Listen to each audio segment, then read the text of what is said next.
Hello, this is Hey Echo there, Chernik. how are ya? How are you doing? Good. This is good. This is Echo Chernik. You are listening to the sultry sounds of the professional artist on UPRN Public Radio 1077. I'm with Bob Eggleton. Bob, say hi. How you doing, everybody? It's good to be here. And if you want to see our smiling faces, make sure you go over to YouTube and follow us there as well. It's on Echo Chernik.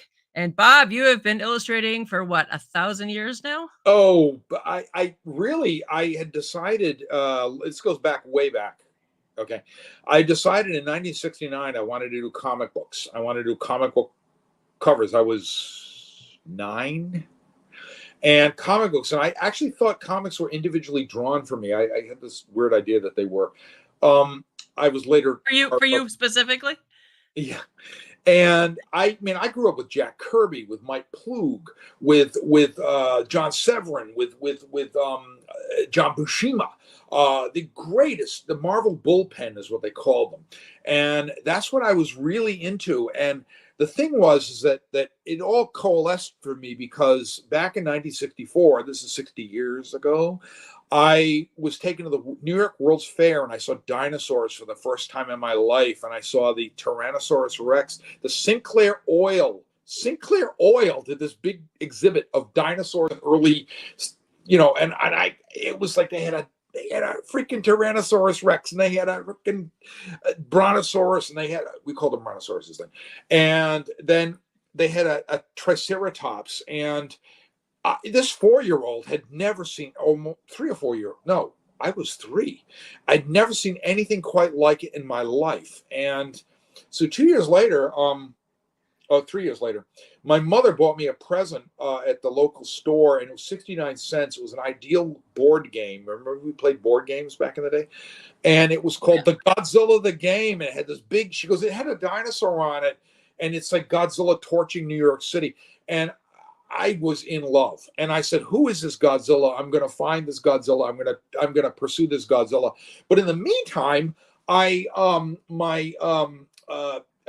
was a kid in school and elementary and all that, and I had done this kind of the art teacher had given me some things to put together with shapes. They give you a bunch of shapes, and they go put them together and make a picture out of them. And these are glue on. You use the old glue. Remember the old the glue you could eat, And, the edible stuff. Yeah. and what the art teacher, I did a boat on an ocean. The art teacher was floored when I took these triangles and put them one over each other, so it looked like perspective. And she just calls my mother in. Are you the mother of this child? Like that. So what has he done now? She's saying. And she said, look, he did this. She goes, he is gifted. He is talented. You need to do something with this. Encourage this. So my mom got me into a lot of classes. This is a really long historical thing. And my dad, who was sat me in front of a chalkboard. I was very ill when I was a kid. I had a lot of different things that I won't get into, but just stuff. And so he sat me down and he got me this chalkboard, his big old chalkboard, and I drew stuff. And he said, "This is how perspective. This is how when you do a house, the chimney's like this way, it's this way, And and how everything had a back to it and a front to it and things like that." So I was learning this stuff at about 5 or 6 years old. And my dad was an engineer, and he was he worked with machines a lot. His name was Richard, and really wonderful guy. And God, I miss him. And he invented the Teflon nonstick frying pan, to give you an idea. So every time you've cooked in a Teflon nonstick frying pan back in the day, that was my dad's patent. But he never saw any money out of it, because he was not really good in business. But anyway, be that as may. They took me to he introduced me to Star Trek in 1968, right at the height of the Vietnam War. Here I'm watching Kirk going like, in the heart, in the head, I won't stay dead, while something sits back and laughs and starts it all over again, kang, like that, and this was like, I'm an 8-year-old, and it's like, this is having this profound effect on me.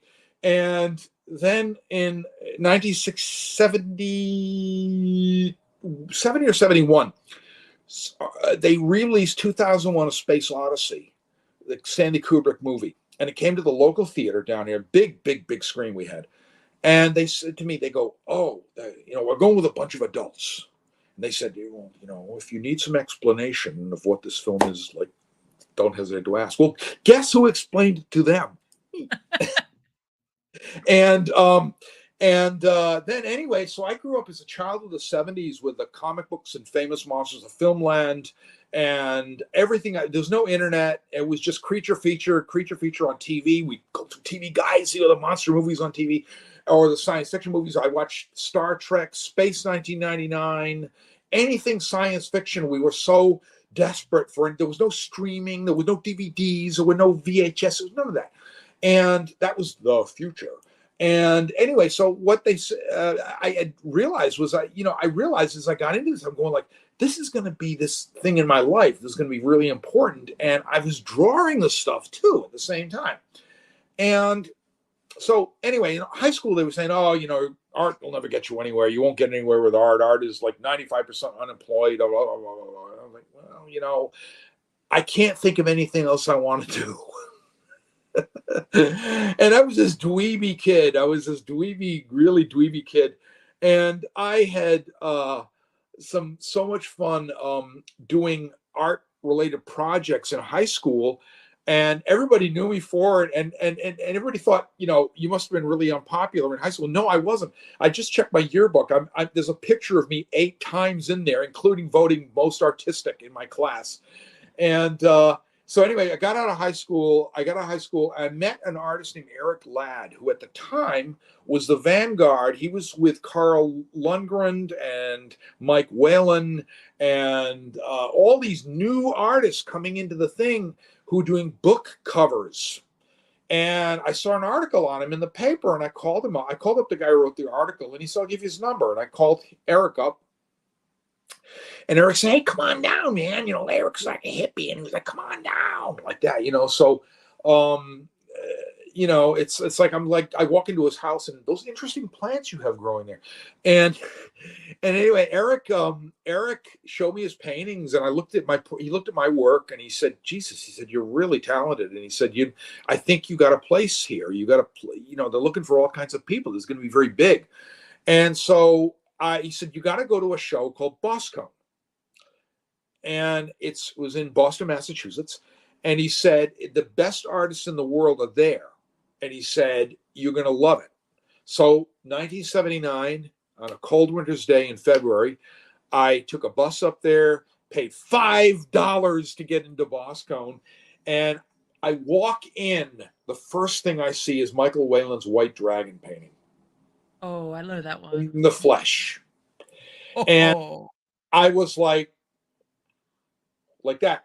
And the next year, they'd advertised there was a Worldcon coming in 1980 at Boston. What the hell's a Worldcon? Oh, cool. And this was back in the day when there was no internet. So we got progress reports. So I paid $20 for art space in the Worldcon, $20 for a membership. Think about this. And I had a job. I'd worked at Toys R Us at one point. I mean, that's pretty, I worked around toys. Cool. And so I paid for a membership with that. And then I had gone up to see, I got a bunch of my friends together, and I said, let's share a hotel room. The hotel room in downtown Boston was a heartbreaking $29 a night. And the convention rate. So we had 6 guys in there. So some people slept on the floor, some people slept on the bed. And so I brought my art over, put it in the art show. I made $300 in the art show, and I spent an entire, including food, $175 for 5 days at a World Science Fiction Convention. Wow. And it gets even better because I won Best Amateur Artist in the show in both divisions. And I got to meet Don Mates and Kelly Freas and Mike Whalen and Rick Sternbach. And well, you're hooked. Yeah. I was like, okay, we're going like that, and I started getting into this whole thing. And at the time in 1981, this is a really brief history of my life here. 1981, I got a job. Walked in 11% unemployment in Rhode Island. I walked right into an art supply store called Oaks on the Hill, and I overheard them saying that somebody just quit. They needed a new person, and they were watching me buying stuff and helping me like recommend brushes to like an art student. It's an old art store that went back decades, back to the 40s. So it smelled like sawdust. It smelled like old wood, and Best kind. they had all kinds of old stuff in there. And the guy just comes over and he said, "Do you want a job here?" And I said, "Sure," like that. So they gave me this job. They full-time benefits. I got Saturdays and weekends off. And I got a 40% discount on art supplies. And I had this supervisor named Bob, who his name was Bob too. And he comes along and he was like this. He's like, "Oh, hey Bob, we're getting these new pens in. The Yashitomo company sent me these things. You want to here, take them. Take these brushes, check them out. You're an artist, test them out. Get back to me. You can keep them too." So I get the best free supply of paints and art supplies because I was the testing guy. And so anyway, and then people would come in thinking art supply store, they're thinking artist supply store. And they come in saying, "Do you know any artists?" And so the staff would say, "Him." And I would get little jobs like $25, $30 for like a portrait or whatever. And then there was the teachers at RISD. They catered to the school, run School of Design. And the teachers included Chris Van Allsburg and David Macaulay and some of the great painters and artists. And they would all say to me, I get waiting on them, selling them art supplies. And they'd say, "Hey, why don't you come over to our class? We're going to have a critique." Yeah, okay. So I went over to the classes and watched, like, this is at the time a $12,000 a year school. And I went over there like for free. And I sat in on things, and that's how it all blossomed. And then eventually Oaks, it sort of petered out. The job went elsewhere. And I had a very good friend of mine say to me, "So what are you going to do? You going to go back to another job again? Or are you going to like take it and jump into the fray and do art?" So I connected to another well-known professional artist at the time in 1983, and I realized some people watching this were born in 1983, and he took me around to meet like advertising firms, and I just sit and watch how he dealt with things, and I sat in on things. And this was the days when you could call somebody up on the phone and say, "Hi, I'm such and such. Can I show you my portfolio?" And they'd say, "Yeah, sure, come right in." And then you get in, and they come in, they bring their staff in, and everybody would gush over you, and they tell you, "Oh, this is really great, blah, blah, blah." Or sometimes they tell you, "Well, they've got no use for you." And then you say goodbye. But that was because we had 12 or 15 different advertising firms in the town. And you could just go to any one of them. And then they say, "Could you do me a little spot illustration? We can't pay a lot. We get $300. That's pretty good. I'll take it." And so I did. And that started that. And then I went to a convention, and this was Boscone, and I credit them. They had the best art show. They had the best art show. They had Mike Whalen, everybody in the early 80s. It was Wonderland. And publishers would come to these conventions. This is how, little backstory, how things would go. Publishers would come to the conventions, and they would say, "We're going to have a party. We're going to have a Bain Books party, or we're going to have a Tor Books party," or whatever. And you'd go up there, and there'd be editors and art directors, and you could just talk to them. And like at one point, Jim Bain, founder of Bain Books, looked at my stuff and he goes, "Hey, I like your stuff. It's really good. Could you do book covers for me?" I'm like, "Yes." And I sent him a bunch of slides, and he bought one right off the bat for the old Dell science fiction line, because he was packaging that at the time. We had what's called packagers back then. You had Byron Price Visual Publications. You had Cloverdale Press. What they do is they package things for bigger publishers, and they would just hire artists all the time. And Byron Price was a great guy that I met, and he hired me. He brought me in. And I would traipse around New York till my feet were sore, and I'd have my portfolio with me, and I'd make appointments on payphones and everything. This is what you did. And I'd stay in like a 42nd Street hotel where it's like there's something going on in the room next door. You know what I mean?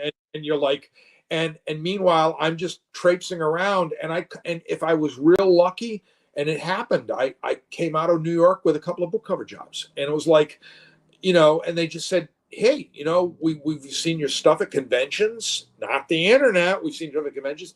And we love your stuff, and that's how it all started for me. Now that's 40 years ago. That's a long time ago. And then things became very, in the 90s, I was really rolling along. I was half my age now that I was in the 1990s. So I had the energy and the chutzpah to do it. And the thing is that I didn't quit. I stayed at it. I didn't take the rejection. And I had rejections. I had people telling me, well, your work's not up to our standard. I didn't take it badly. I just went to other people that liked my work. And that's what was important, is you stay at it. You get knocked down, you pick yourself up, you stay at it. That's what's important about anything. And that's my advice to any younger artists, any illustrators, anybody. You get knocked down, pick yourself up, keep at it. And if you do something you love, and you have the passion in it, you have the passion, the excitement in it, the money will come. And all of that will unfold before itself.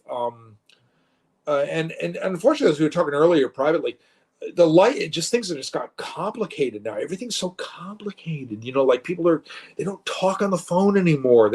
Nobody wants to talk on the phone. I've encountered things, Echo, where people say, oh, younger artists say, well, they say, oh, this person said, I can't look at your portfolio legally. Yeah, because of it's more complicated than it used to be. It used to be you just meet up with them, like you were saying. You just meet up and they're like, "Oh, here's a job and here's another job." And now it's there's more paperwork and it's more complicated. Yeah. You said you were running into that. Yeah. And it's something to see, and I've found myself, as I've gotten Godzilla came back to me in 1998. Was my mother? I always loved the movies, and I went to here we go. And I went to the movies and all this kind of stuff. And then my friend, I started working with Dark Horse Comics, who were publishing Godzilla books at the time. And Randy Stradley, who's the editor there, is a big Godzilla fan. And he called me up and he said, I would do a couple of covers for me. So I did the covers. And that was great. It was just like so much fun to do. And there was approvals. And that was my first introduction to dealing with licensing and approvals. And I can get into that a little bit, where, you deal with licensors, and sometimes, unfortunately, it's really strange because you know more about their stuff than they know about their stuff. Yeah, and I've run into that. I found that with the Star Trek people. God bless. I mean, Paramount Pictures, love you. You did a great product, but your approval people were kind of weird when I was working with them, saying, like, I said, no, that's the call letters of this starship. That's the call, that's the way the trim looked on it. That's the way it, anyway. So, and they're going like, no, well, that's not our thing. And I'm going, and then they come back and they say, well, you should have done that way to begin with. And I'm going, well, I told you. It's like, let's see. And it was this whole political thing where they don't want to look bad. They were wrong. They don't want to say they were wrong. And that's another thing you've got to admit. You've got to say to yourself, to be successful as a person, as an artist, you've got to say sometimes you're wrong. But you're, like I've said many times, I've said, okay, I made a misjudgment on it. I was wrong. And don't be afraid of that, because people will appreciate it. And as anybody that knows me, I have an honesty they call it to a fault.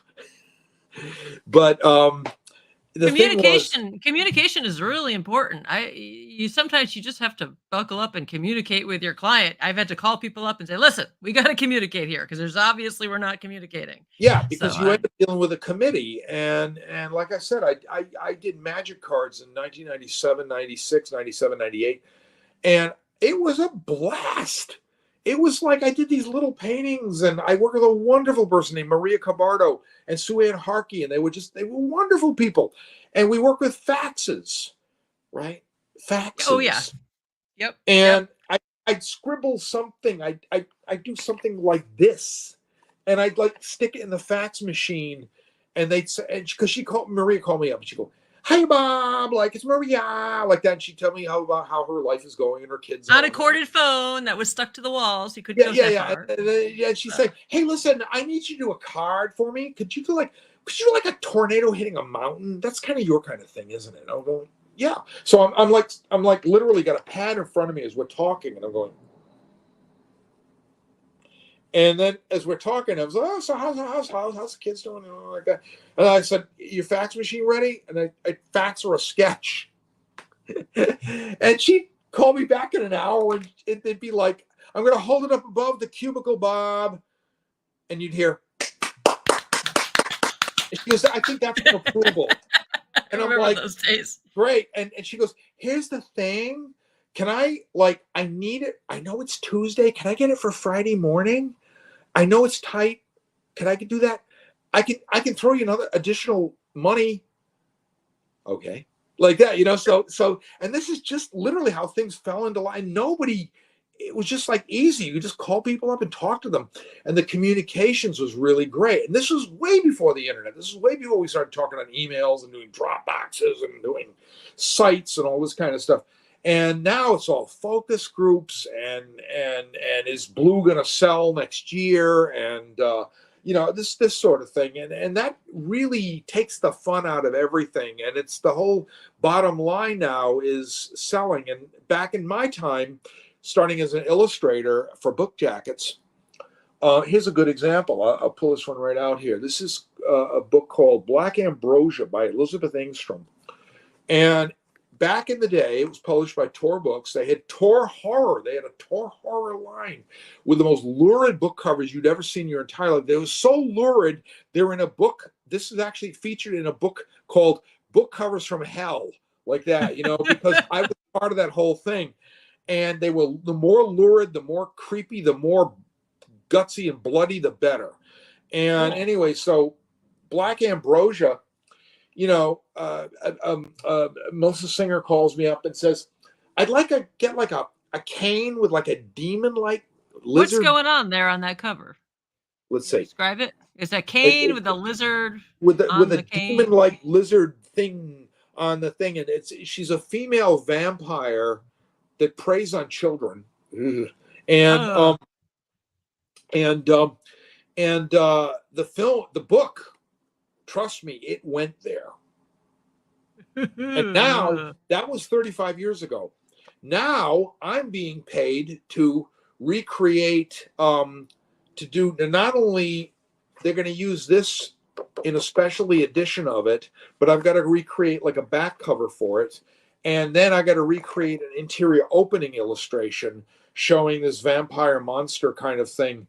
And so this is like how something comes back to me 35 years later. You still own the rights to the original painting? Did they just pay you? They just paid you for like one-time rights to use the exactly. illustration? As far as I'm concerned, they did, yeah. And back then, I don't remember actually. There was no paperwork. They just said, we'll just pay you like that. Sometimes you walk into a place, you could actually pick up a check walking out. I'm going like, oh, I did that book. Yeah, we got the check for you. Thank you. Wow. Like that, and it was a lot less complicated than it is now. So anyway, so I did this thing and I gained a lot of people that liked my work. And so in 1988, I got my first Hugo nomination for Best Professional Artist. And I didn't think I was going to win because Michael Whalen was at the top of his game at the time. And I said, Michael's going to get this. And that's cool because I love Michael's work anyway. I was nominated. It was kind of cool. And then in 1994, when I thought, Michael's probably going to get it again, I got a phone call saying, you just won the Hugo Award. I was like,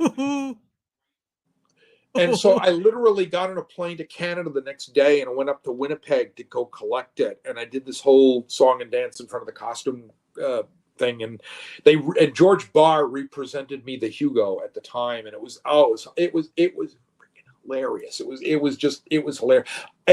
My hair was so much longer. It was down here.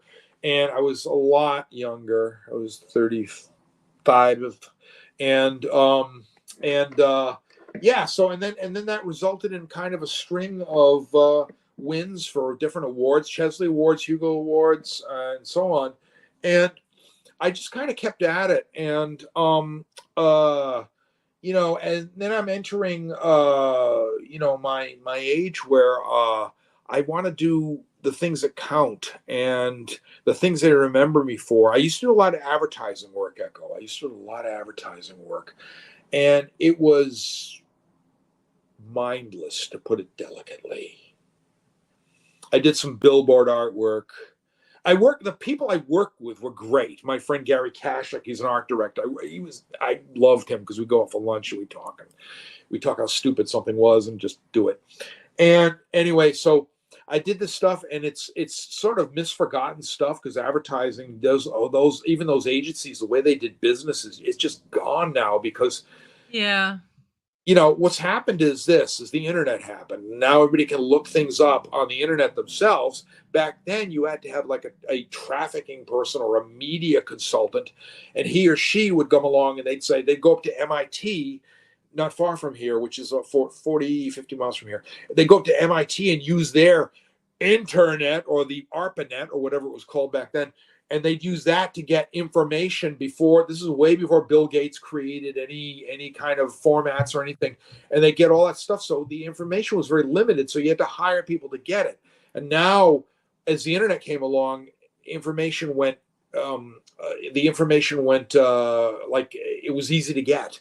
So advertising agencies collapsed like dominoes. And these clients were saying, what are we paying them $25,000 a month for anyway? Really? Like that, and so everything changed. And right now, I would say that most of my stuff is sales of originals artwork. I do some commercial work. I'm doing a bunch of book covers, but they vary in price ranges and all kinds of stuff because they're just fun to do. And you're doing a lot of cool new stuff. You were telling about a new project you're getting involved with. Yeah, I'm doing, well, here's one thing that I want to bring up. I had approached a publisher called Easton Press, and they do specialty books. They do gourmet books. They do like books that are like the sell for $400 each. And I said, if you guys do King Kong, because I happen to notice they had the novelization rights to King Kong. Well, in 2021, the novelization rights became public domain. So they said, cool. Would you do King Kong for us? And I said, yo, cool. And we can pay you X amount of dollars. And I said, and that'd be for 8 paintings. I said, well, for that amount of money, I'll do 10 paintings for you. So I did this beautiful, look at this thing. It's just, look at that, gold edges. And like you open it up and it's got a certificate of authenticity. And this is the stuff. And guess what? At almost $400 each, and 1,200 limited edition copies signed by me. It even says on the spine, look at this. Illustrated by Bob Eggleton, King Kong, Bob Eggleton. Awesome. And this is the movie that did it for me back in the day. And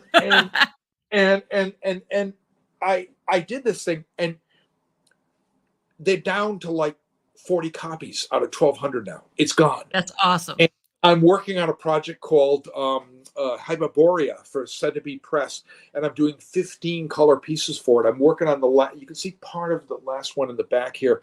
That's being worked on. I've got about 3 paintings on the easel, and I have to take them off and change them around and say, well, what am I going to work on today, Bob? What are you going to work on today, Bob? And this caters to my ADD. I have ADD, which is, I'm honest about that. It's cool. And the most fun I'm having lately has been, I got involved with a project. I'm a big Star Trek fan. I'm a huge Star Trek fan. So I started watching Star Trek Picard, season 3. And I kind of fell in love with the new character, Liam Shaw, Captain Liam Shaw, played by actor Todd Stashwick. And I said, this guy, I love him. He's me. He's like, this Riker and Picard talking about how legendary they are and stuff like that. And then he's in the middle of it and he goes, or they could think about the time that you got, this sort of, I'm kind of the same way. And so anyway, so my wife was watching an interview with him and she goes, he's a lot like you. And she goes, you got to reach out to him. And so I found out from mutual friends that on Instagram, he had this coffee chat where he talks to his fans on Saturday mornings, and it's real fun. Anybody can do it. You can jump on there, Todd Stashwick, or T Stashwick on Instagram, And anyway, so he does his coffee chat, and he just sits and enjoys coffee, and he talks about his pets, and he talks about his kids, and he talks about his family. And I just jumped in, and he goes, Bob Eggleton, oh my God, I've been a fan of your work for years. And I was like, that's so.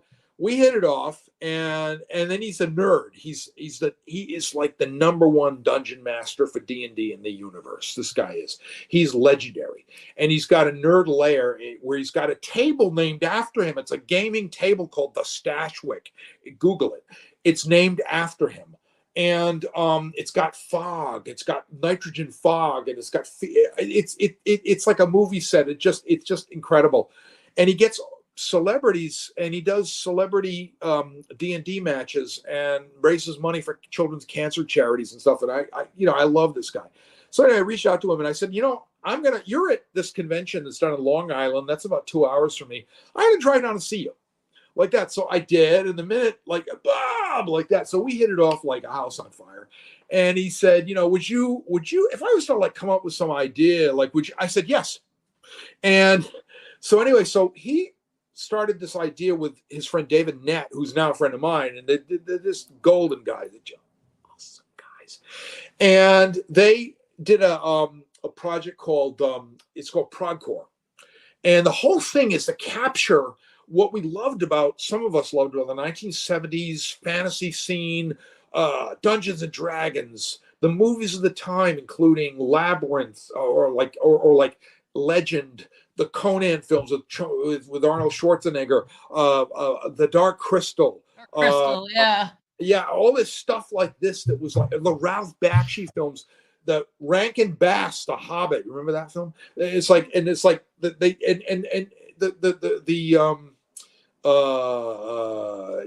had a song back in the Rankin Bass Hobbit film called the Way of the Whip, and I'm going like, only in 1977 could we do that. And anyway, so that's what he wants to recall in this, and he makes it an agnostic, what he calls an agnostic thing that you can apply to Dungeons and Dragons without it actually being listed as a Dungeons and Dragons kind of thing. So the whole thing is going to be, it has the 3 pillars of it are wonder, mystery, and danger, and it's called the Dark Age of Fear. And the best way to go is go to www.progcorefantasy.com, and it explains a lot of things. I worked on an animation on it to promote it with his son Oscar, who's a wonderfully talented animator. And Todd and I have hit it off quite well as friends. And, I'm like doing this, having a lot of fun. I designed a dragon for him called Thrum. And love that name, Thrum. Yeah, Thrum. And Todd, so throaty. Todd did some poetry for it, and it just was out of this world. Like, it's just like, he wrote this thing about this little missive. It's on my Facebook page as a public post. You can go read it. And anyway, so he's doing a whole story, and he's invited Will Wheaton's involved with this. Felicia Day's involved with it. She's going to be involved with the live action play that they want to do. It's kind of a thing. And then there's going to be a soundtrack to it if they get the Kickstarter money going. There's going to be a soundtrack to it by Jeffrey Schumann, and it's going to be our inspirations are things like the group Styx and Led Zeppelin and gosh, it's going to be amazing. Yeah, and and what everybody's trying to do is what Todd wants to do, and Todd and Dave want to do, is they want to show the great things we loved about that time. It was a very simple time when things were, Dungeons and Dragons and all this stuff that was cool, and yet give it modern sensibilities in the sense like give it diversity and make it not avoid sexism and this kind of thing. And the important thing is that as Todd puts it, he said, it is old wine in a new bottle. And that is the best way to do it. And I just think that it's a great way to go. And the minute he suggested this for me, he calls me up one morning. It had to be 8:30 in the morning, and I'm getting my tea, and I'm in my robe, and the phone rings. Like, Todd Stashwick. He goes, "Hey, Bob," like that. He just, that's how he talks. "Hey, Bob," like that. He goes, He goes, so I got this dragon idea, and he's making dragon sounds with his throat. Like I'm going, this is amazing. It's like the captain of the starship Titan, and he's like calling me up and then making dragon sounds at me. And you're in your bathroom. So I started like sketching up ideas of what, and we started going back and forth with ideas, and you know, it's just such a great project. And David Nett, who's another guy, he runs a geek gym in Burbank, and he's an ex-actor. He's an actor. He used to do a lot of acting, and he's done some YouTube things, and he's another nerd impresario. And he actually came to visit us at when we were in Hollywood. We had lunch with him. And what they've done is this is really great for younger artists. They have opened up something called Progcore Fantasy Artist Quest. And you can find it on their site, on the whole Progcore Fantasy. What's the website again? Just say the whole name. It's Progcore, www.progcorefantasy.com. And it may go to the Kickstarter holder page, whatever, but you'll see the whole, they've got a thing called Progcore Fantasy artistquest.com, I think it's called. Anyway, so they're opening it up to artists. They need 2 artists, and the artists that not necessarily people like you or myself who make a living doing what we're doing, but like discoveries in a sense. And at least 2 of our illustrators of the future people I know have put in the fray. Yeah, and, go guys. Yeah, and like, you know, it's just like so nice to like see. It's so nice to you know, get that going, because we need to get the future interested in art, because we need art more than we've ever needed it. There are forces in the world that want to take the creativity away from us. There are forces in the world that want to destroy this stuff. And, you know, I won't get into that, but like, just say there are forces in the world that want to make us conform, fit into a box, and, you know, but we need to build that future. We need to build the future of the people we are that we want a creative future. And that's so important. I mean, people gave me a leg up when I was young, so I'm perfectly willing to give them a leg up, because that's what I do. And it's good karma. It comes back to you and all that kind of stuff. So they can just enter there, right? Just throw. Yeah, that's right. Yep. And of course, what? Anybody ask anything yet? Yeah, I think you should be able to see the questions on your thing. I clicked the button, but I don't know. Where's well, I don't know. I'm not sure. But April says hi. Hi, April. April says hi. Christopher James says his hey, Echo and Bob. Aiden says, I want that table. Heath White says hi. Let's see. Hi, everyone. Hi. Michelle says hi. Lots of highs. Hi. Sarah says hi. Emma says hi. Does anybody have any questions? Is the question. I have a question for you, though. So, if you want to see the table, just Google the Stashwick table. I'm sure it'll come up. And somebody had designed it in his name, and he got one. It's a $15,000 table, but it's like a little set for a fantasy movie, but it's Dungeons and Dragons, and you know, this is what's awesome. Watching him play, and then you can go on YouTube and you can watch him do the Legends of Eleonora, and Eleonora is based on a situation where a little girl, they lost of cancer, and so it's dedicated in her name.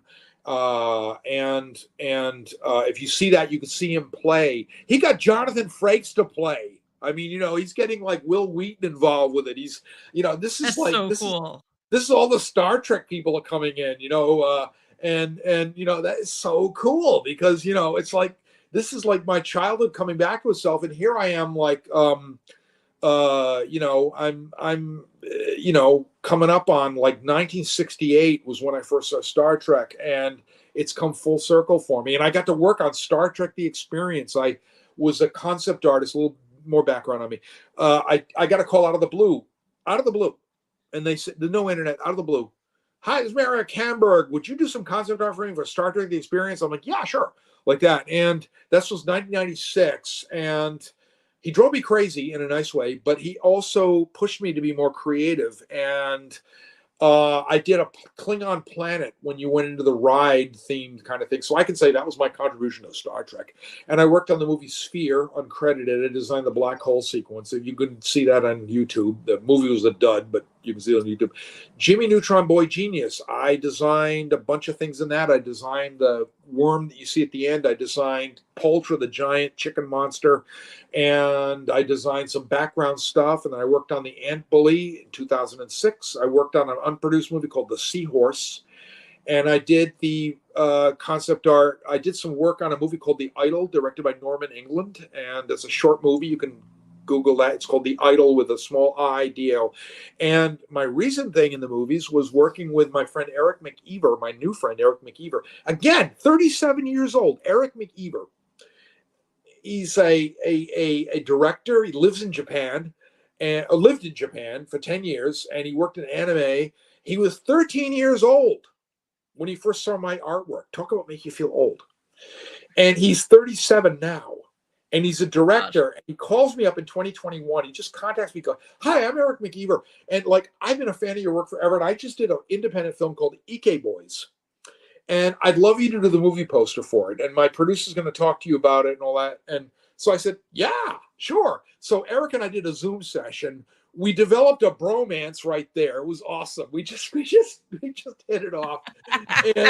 And then they said, "Yeah, sure." So I said, "Okay, great." And I came up with this. It's called Ike Boys, and it's a love letter to Japanese anime, monster movies, and it's all shot in Oklahoma on a very low budget. When I say low budget, I'm not going to reveal the budget, but it's got Ben Browder, it's got Quinn Lord, it's got Billy Zane, and it's got the Japanese actor Shaku in it. And so it's a marvelous movie with special effects, some done in Japan, some animation done in Japan, but most of it shot in Oklahoma. And it's playing, it opened just this weekend in Tokyo. Wow. At the IMAX with my poster. This is my poster with it, all over Tokyo.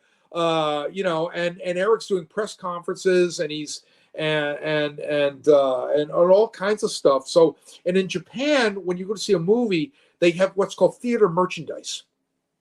And okay, you go to see a movie here, you spend what, $12 on a ticket. Over there, you spend $18 on a ticket, and then you spend $300 buying the merchandise, which is like usually like little action figures and program books and stuff. Well, anyway, Ike Boys has got T-shirts. It's got a car. It's got my stuff on it all over it, the poster, and it's just there. It is. It's all over Japan, and I'm so. How cool! Yeah, and so That's so cool.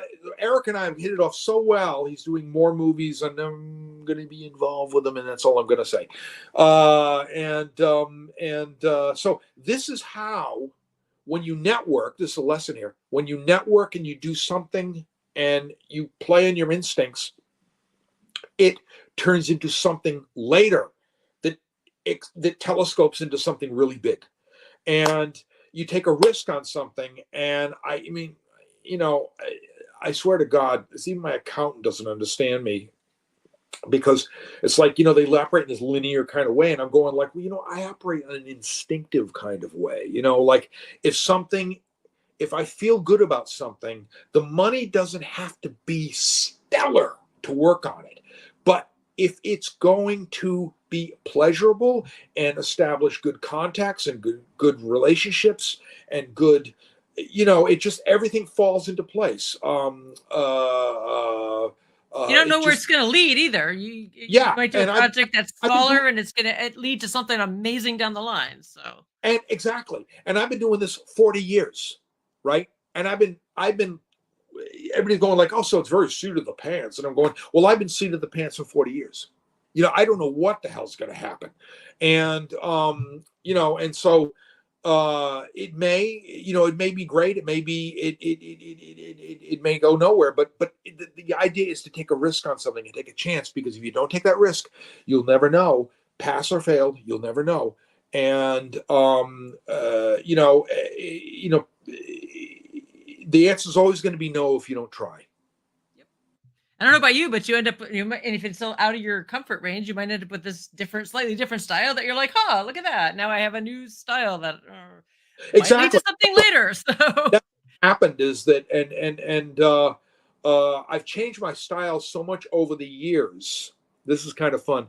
I've gone from a kind of a real slicker airbrushy style to a much more painterly style where I'm working in, I like tactile and surface texture on things and all that. And I make a lot of hand movements here, but I like a lot of doing a lot of surface texture on things. And it's funny because somebody did this thing where they wanted to try to see what they would get if they could AI me prompt Bob Eggleton, and they can't. God. It was a mess. It was an absolute disaster. It looked like Salvador Dali meets Picasso meets Turner or something. It was just a disaster. And I'm looking at how can AI know what you're doing if half the time you don't know what you're doing, right? exactly, and it's like that's the thing. If you kind of keep one step ahead of it, you don't have to worry about it. That's what's been a good thing for me is that I've got a lot of longevity, and I don't, I had like somebody, even my accountant's going, 5 minutes. he's going like retiring. No, artists don't retire. We just draw our lives to a close. Oh, I was gonna say draw our own conclusions, but yeah, That's bad. That's bad. All right. So, have you done any Star Trek book covers? And are you going to be at Dragon Con this year? No, I'm not going to be at Dragon Con. I got to find a way to get invited to Dragon Con. I'll be at Dragon Con. You should be. Why are you not? You should be at Dragon Con. You should be. I know. I should be there. I will be at. Talk to April about that. She knows people. Yeah, I know. She's got me into Monster Palooza. April, get Bob to Dragon Con next. She's great. Okay? She's awesome. She just like April. You're on that. Like, she brings the guy that's running Monster Palooza onto her phone, like, "This is Bob Eggleton," and and he goes, "Hi, Bob," like that. Like, oh, cool. April, that's like your homework. You're to get Bob to Dragon Con next year. Yeah. And then have you done any? Have you done any Star Trek book covers? Guys. If you haven't seen April Solomon's work, go look at it online. She's brilliant. She's absolutely brilliant. And so it's been. I have not done Star Trek book covers. I have not. I did a magazine cover a long time ago, and I did a bunch of these things called Star Trek plates when they did these collector plates things.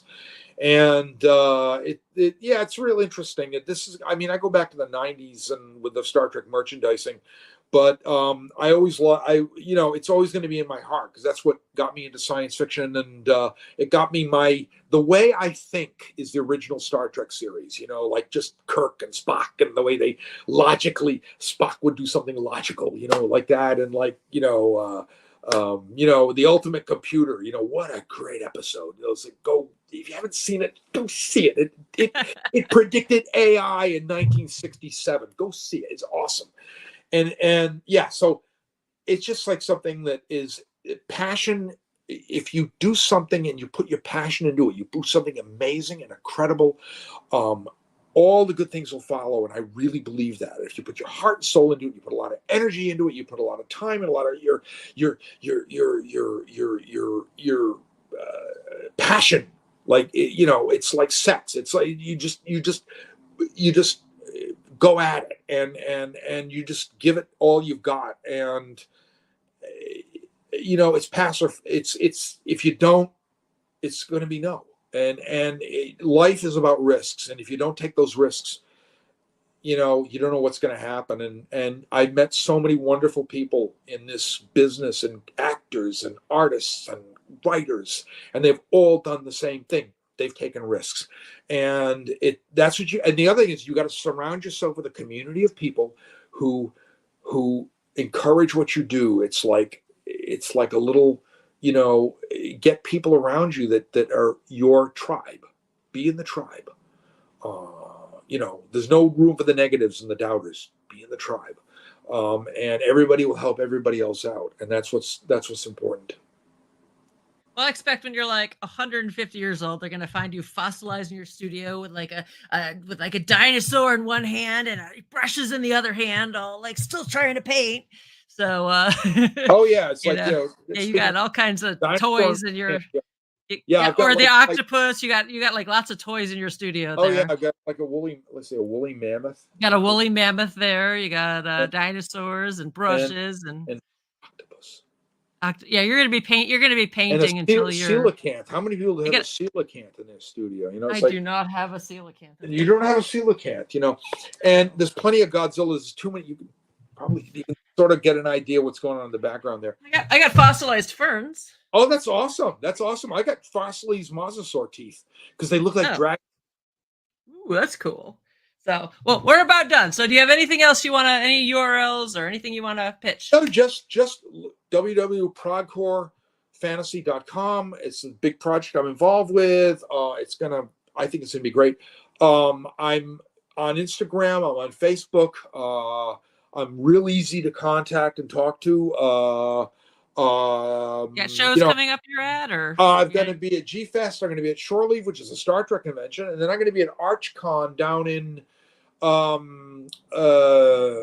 in St. Louis, and they're great people.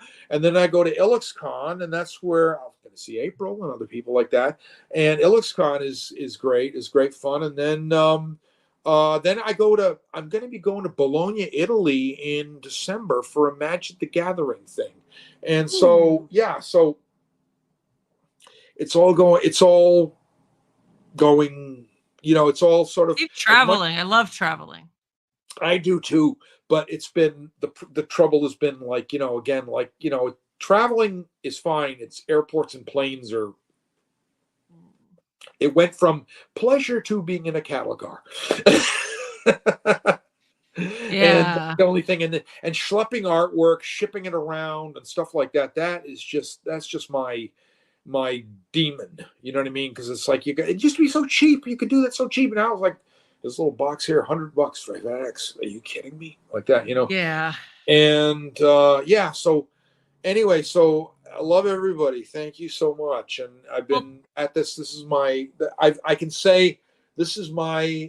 There's a Bruce Lee quote that I have on my wall, and I'll read it to you. Bruce Lee says, if you spend too much time thinking about a thing, you'll never get it done.